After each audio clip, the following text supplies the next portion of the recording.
po pala sa mga manonood sa ating live right now. So kung gusto niyo pong mag-join dito sa ating webinar, no, at para makita niyo po yung presentation, ayun, meron pong nakapin na link diyan ngayon sa ating comment section para makita niyo po yung ating presentation ngayon. So sige, hindi ko na po papatagalin pa. Magandang gabi po ulit sa inyong lahat at welcome po sa ating webinar.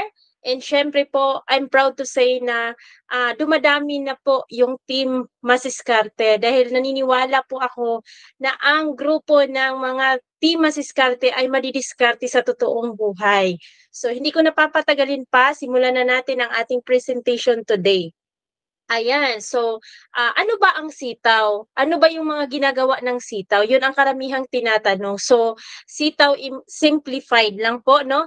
Unang-una, yung customer is sila yung syempre mag-o-order. And then after pong mag-order is tayong mga seller, meron tayong gagawin. Ano yung mga gagawin natin? For example, yung customer is bumili ng halagang 100 pesos and din tayong seller ay babayaran natin ng 107. So yun ang kita natin, yung 7 pesos na yan. Then ang gagawin natin ng mga sellers ay ipaprocess natin yung order or babayaran muna natin yung order. So hindi natin to kikitain kung hindi po natin ipaprocess yung mga order ng customer. And then pagdating naman sa warehouse at sa logistics, sitaw na po ang bahala dyan. Okay? So tayong seller, iproseso ang mga orders nila at ang sitaw na po ang magpapak, magdi-deliver. Ayan. So kitang-kita dito ngayon sa ating presentation, yung warehouse logistics, sitaw na po lahat ang gagawa niyan. Okay, so hello po sa mga makakapanood po sa ating live right now.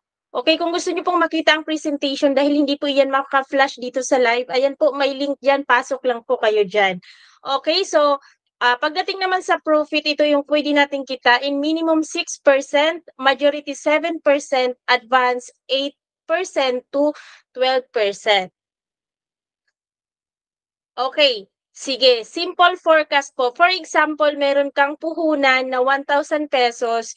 Example na lang natin na for 6 months. Okay? So, ang 1,000 pesos ay napakababang puhunan talaga dito sa sitaw. So, for 6 months, no, for example, sa January 1, bakit January 1? Estimated lang po natin yan dahil every 20 days po ang estimated na babalik po yung mga pera natin na pre-process natin, no? Okay, 6 months. For example po, sa January 1, meron kang puhunan na 1,000 pesos and then after 20 days po is meron ka ng 6% na kita which is total of 1,060.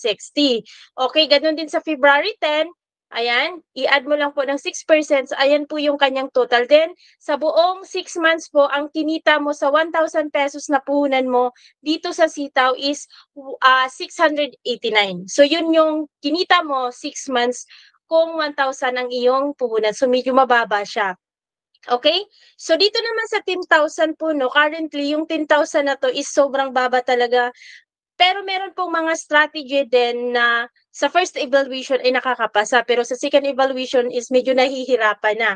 So sa 10,000 po, i-times lang natin yung 10,000 sa 6%. Syempre, after 20 days, meron na siyang kita agad na 600 pesos.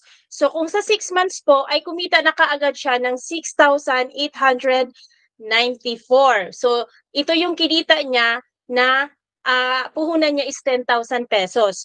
Pero dito po sa 50,000 na puhunan, masasabi kong safe ka diyan. Ibig sabihin makakapasa ka na, safe to say po na sure na makakapasa ka sa iyong processing rate.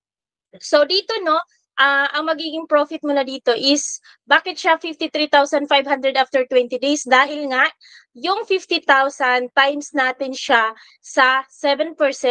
That's why po after 20 days, yung 50,000 mo ay kumita ka na ng 3,500 after 20 days yan, ha. So estimate lang natin yan. So after 6 months is kikita ka ng 35,271 pesos sa 6 months na yon. Okay?